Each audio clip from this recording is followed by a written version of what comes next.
Colegas, este día les hablaré un poco acerca de la glucólisis, el tema correspondiente al segundo parcial de bioquímica.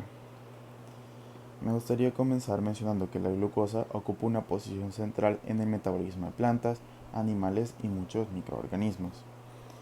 La glucólisis es una ruta central del catabolismo de la glucosa, siendo la ruta con el mayor flujo de carbono en la mayoría de las células. Almacenando la glucosa en forma de polímero de elevada masa molecular, como es el caso del almidón o glucógeno, una célula puede acumular grandes cantidades de unidades de exosa y por ende, cuando las necesidades energéticas de una célula aumentan, la glucosa almacenada puede liberarse a partir de esos polímeros y utilizarse para producir ATP, ya sea aeróbica o anaeróbicamente. Además de ser un combustible excelente, la glucosa también es un precursor extremadamente versátil, capaz de suministrar una gran cantidad de intermediarios metabólicos para las reacciones biosintéticas. Destinos metabólicos de la glucosa.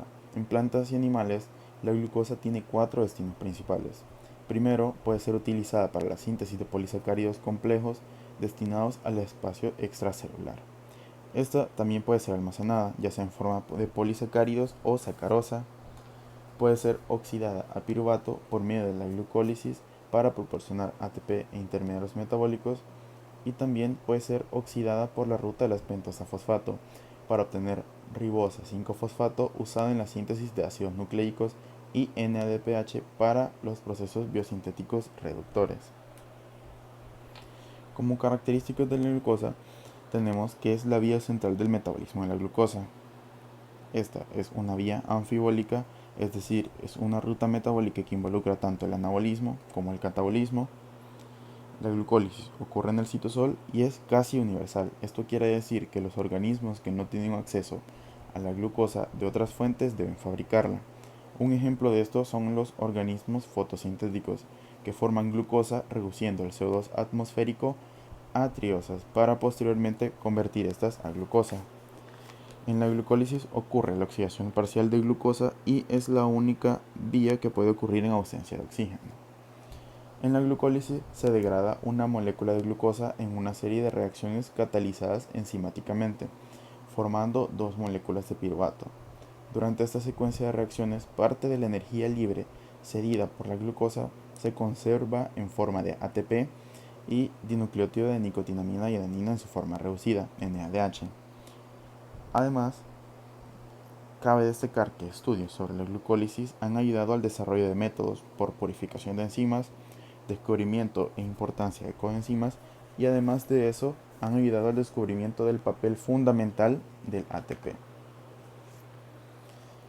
La ruptura de glucosa, que tiene 6 carbonos en dos moléculas de piruvato de 3 carbonos cada uno, tiene lugar en 10 pasos o reacciones. Los primeros 5 constituyen a la fase preparatoria. Aquí ocurre la fosforilación de la glucosa hasta su conversión en gliceraldehído 3-fosfato. Dado que todos los derivados de azúcares en la glucólisis son isómeros de, voy a emitirlos de aquí en adelante en el próximo video. Dado que en el próximo video les detallaré paso por paso cada una de las 10 reacciones de la glucólisis, solo hablaré de la primera reacción, ya que me gustaría dar énfasis en una enzima muy importante.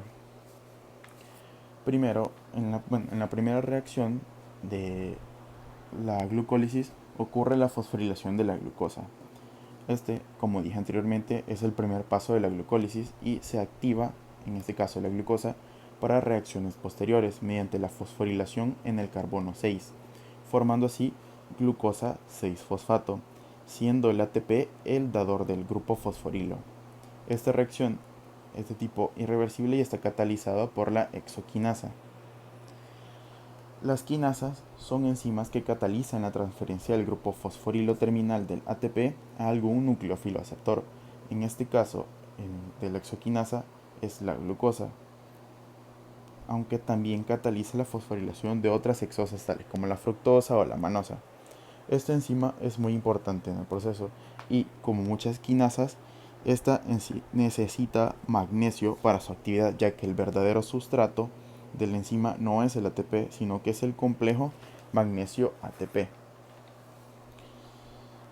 Como podemos ver en el siguiente esquema, tenemos en el centro la enzima, la exoquinasa, con su sitio activo. Posteriormente tenemos que los sustratos se unen a la enzima, a su sitio activo, que sería en este caso la glucosa, y el complejo magnesio ATP, y estos son convertidos a productos, que en este caso sería la glucosa 6-fosfato y su ADP correspondiente. El efecto del magnesio es apantallar las cargas negativas de los grupos fosforilo del ATP, haciendo que el átomo del fósforo terminal sea una diana más fácil para el ataque nucleofílico por un grupo hidroxilo de la glucosa. La exoquinasa se encuentra en casi todos los organismos y cabe destacar que el genoma humano codifica 4 tipos de exoquinasas diferentes que catalizan la misma reacción. Esto se denomina como isocimas. Aquí hay una exoquinasa muy importante, específicamente la exoquinasa tipo 4, o mejor conocida como glucoquinasa, que se presenta en los hepatocitos. Y esta se diferencia de las otras tipos de exoquinasa por sus propiedades cinéticas y de regulación con consecuencias fisiológicas. Ahora me gustaría mencionarles unas diferencias acerca de la exoquinasa y la glucoquinasa. En el caso de la especificidad del sustrato, las exoquinasas catalizan la entrada de todas las hexosas, a diferencia de la glucoquinasa que cataliza la entrada principalmente de glucosa. La exoquinasa posee una Km baja, teniendo una alta afinidad, trabajando así con concentraciones de glucosa normales, a diferencia de la glucoquinasa que mantiene una alta Km teniendo una baja afinidad, trabajando solo cuando las concentraciones de glucosa están elevadas.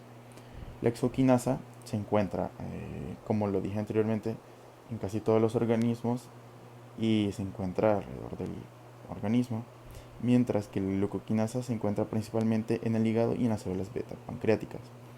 La Vmax de la exoquinasa es baja a diferencia de la alta en la glucoquinasa.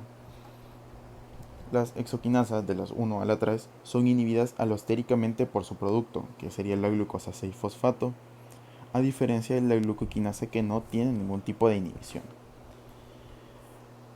Y así muchas otras diferencias, pero cabe destacar que las diferentes isocimas de la exoquinasa, tanto del hígado o del músculo, reflejan el papel diferente de estos órganos en el metabolismo de los glúcidos. Un ejemplo de esto es que en el músculo consume la glucosa utilizándola para la producción de energía, mientras que el hígado la mantiene la homeostasis de la glucosa, eliminando o produciendo glucosa según la concentración de la glucosa dominante. Y eso es todo.